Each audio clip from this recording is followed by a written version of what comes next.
Nagar Sunday school children Ananya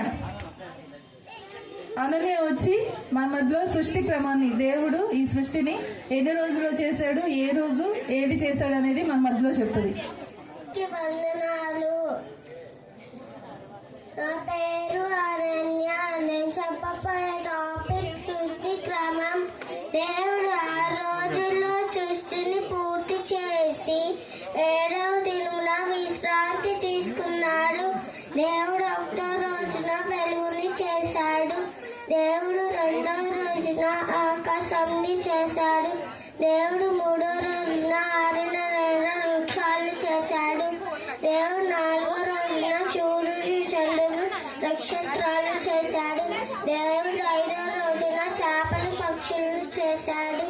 దేవుడు 6వ రోజున జంతువులను, ఆదామును చేశాడు. దేవుడు 7వ రోజున విశ్రాంతి తీసుకున్నాడు. మీ అందరికీ ధన్యవాదాలు.